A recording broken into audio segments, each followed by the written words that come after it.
Hello everyone, welcome back. Please comment, rate, subscribe, folks. Comment, rate, subscribe, like the videos. Also share the videos. I want to thank everyone that does like, watching, and share my videos. You folks are the absolute best. Listen folks, there's a link tree down below. Has the links to all of my social media platforms. Please go down there, follow me across all my social media platforms and talk to me because I talk back.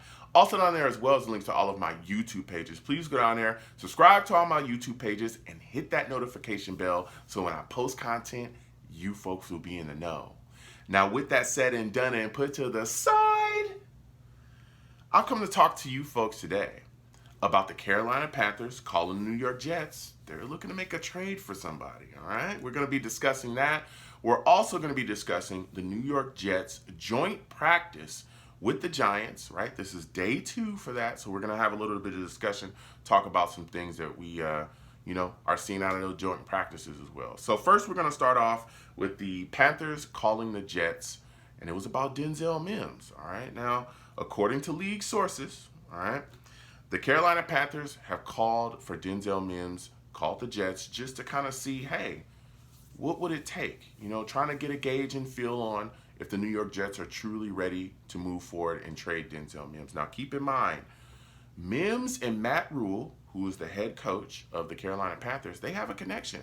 They were there at Baylor together, all right? Now, keep in mind, Mims had some 1,000-yard seasons under him at Baylor. So the connection's there, so I'm pretty sure Matt Rule is looking at this situation going, hey, that kid Mims, he's a guy that I can utilize in this system and really have him out here doing whatever, I need him to do effectively. He knows Mims, a lot. He was in college with him. So it's going to be interesting to see how this moves forward and if we're actually going to deal him to Carolina. Now, keep in mind, the Jets in Carolina have so many weird connections, okay? First off, starting off with Matt Rule, he was the guy that was actually supposed to be our head coach before we hired Adam Gase, all right?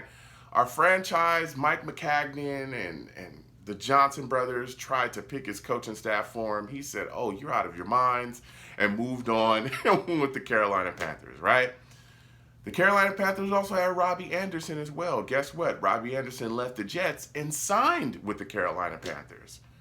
We also traded Sam Darnold to the Carolina Panthers as well. So we've had a lot of dealings. There's been a lot of things going on between the Jets and the Panthers. We've made some moves, we made some trades. Players have gone over there. They got the guy who was supposed to be our coach. It's crazy. So it's going to be crazy to see if we actually are able to facilitate this trade and something is going on between the New York Jets and the Carolina Panthers yet again. But the big question starts to become, what exactly can you get from Mims, right? And that's the big question because, again, this guy is coming off of 1 year where he showed some promise, and then after that, off of a cliff. And there hasn't been much of anything since, and then boom, the trade request comes. So I know a lot of people are looking for big-time capital to come back, and I don't know if that's going to happen. Okay, I'm thinking 5th, 6th, 7th rounder, I'll take it and move forward.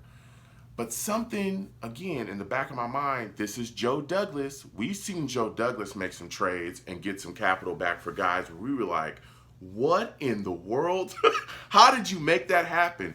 Trading Herndon for a 4th rounder. Trading Cashman for a 6th rounder. The Cashman was a guy that literally never played. He was never healthy.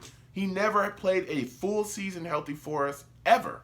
And we never really got enough out of him at all, and we still were able to get capital back. Herndon was a guy that was not a very good tight end. We actually got capital back for him as well, like solid capital. So it's like, wow, we'll see what Joe Douglas will be able to pull off here. But again, 5th, 6th, 7th rounder for Mims, I'll be happy. But Joe Douglas, he definitely knows how to pull those strings and get capital back for guys where you really don't think he's going to get anything. So we'll see what happens there going forward. Now, Sulla did come out and talk about the situations with Mims. He was asked about it with the media, and he said, he had talked to Mims, pulled him aside and kind of talked to him. He understood the business side of things. Mims requesting a trade publicly, wanting to move on and be that number 1 guy somewhere.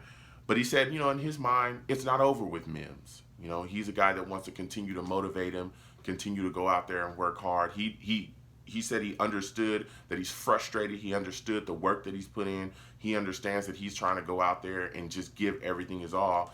And Sulla said he wants to continue to just encourage that and continue to work hard, continue to do his thing, and continue to get the best out of Denzel Mims. And that's huge, you know? And he was also asked, hey, if you guys can't facilitate the trade, do you think it would be a distraction to keep him on the 53-man roster?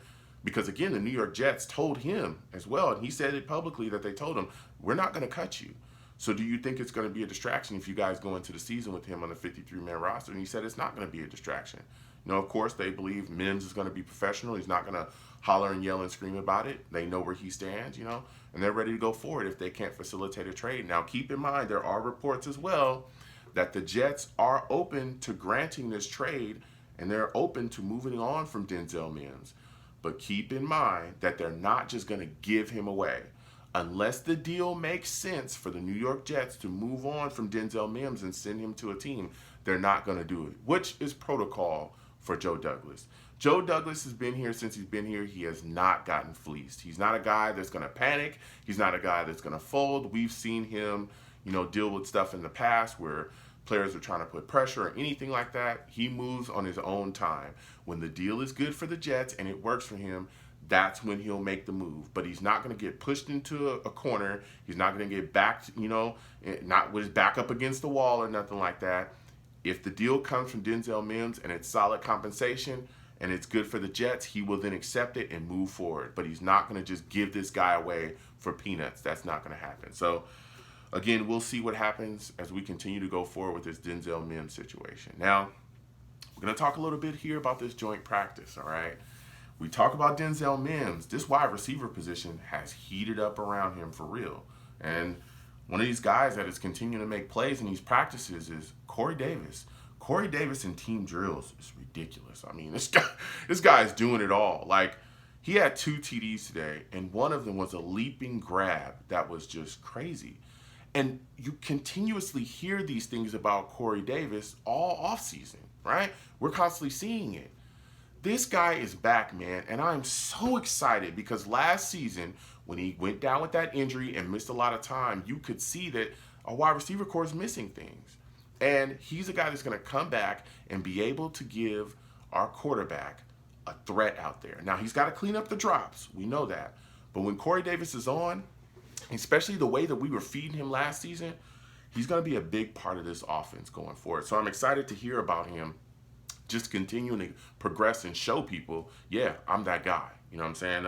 Calvin Jackson Jr. as well had a great TD catch today.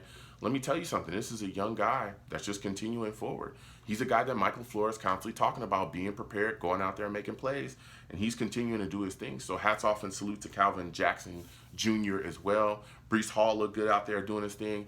And Will Parks. Will Parks had an interception in team drills today as well. Will Parks is a guy that's applying a lot of pressure in that safety position. He's a guy that's applying a lot of pressure to Ashton Davis. Okay? Ashton, listen, baby, if you don't do something, Will Parks is going to park himself on this roster, and you might be driving somewhere else. You know what I'm saying? I don't know what's going on here, but I'll tell you what, Will Parks is out there making plays, and his name is constantly being talked about out there, especially, again, competing for that safety position. Now, DJ Reed still dealing with a kind of a knee soreness. Again, coming into this upcoming Giants game, Sulla has also announced that we're going to play all of our starters, so all of these guys are going to be out there. But he hasn't said much about DJ Reed because he is dealing with that knee soreness. So we got to see what happens going forward with him too. I know he's dealing with a hamstring before that, so hopefully he'll be able to kind of get that all together and get fully healthy before the season starts. You know, just being cautious with him though. I want to make sure everything's good with him before they put him out there. But he's got to, you know, get things together because the season is approaching. Now, final thing I want to talk about too is something that I heard today from LaMarcus Joyner. And it really set off bells in my head about how this franchise is headed in a different direction. LaMarcus Joyner talked to the press today, and he said, you know, they talked to him about how he had came back, and you know, how did he feel about coming back to the Jets? What went into the decision? And he said, look, I basically told my agent, it's either the Jets or I'm going to retire. And he said that because he loves the franchise so much. He loves, you know, what we're doing here, and he loves Coach Sulla, and he loves the defensive scheme. And it took me back because I've been a Jets fan for a long time, like since I was young. And let me tell you something. I remember a time when that was not the case here, where we were just a place where, players would use us for leverage, or the culture here wasn't good, and we had a lot of issues. And with Sulla and Joe Douglas and everything that they're doing here, they've turned things around. Our culture has changed. We have people, we have players that want to come here. They want to be a part of what we're doing. They're excited about Coach Sulla. They're excited about Zach Wilson. They're excited about what we're building here. They want to be a part of it. And that's just huge to me. It's huge to me because, again, I remember the days when it was not like that. I remember when we were not a destination for free agents. Players would not sign here unless we drastically overpaid them.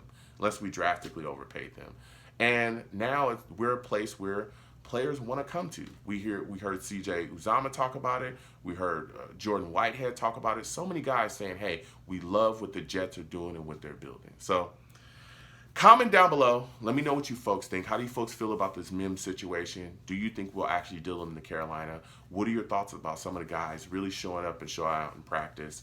How are you feeling about what LaMarcus Joyner said? Comment down below. Also want to take the time to thank Jake Assman as well for having me on his show today. For those of you, that watched, again, salutes and respect to everybody that came through, watched, and said what's up to me. Listen, if you didn't catch the full interview, go on over to Jake Assman's channel and check it out, man. It was phenomenal. Really enjoyed talking to him. So comment down below. Let me know what you folks think. You folks have a good one. Peace.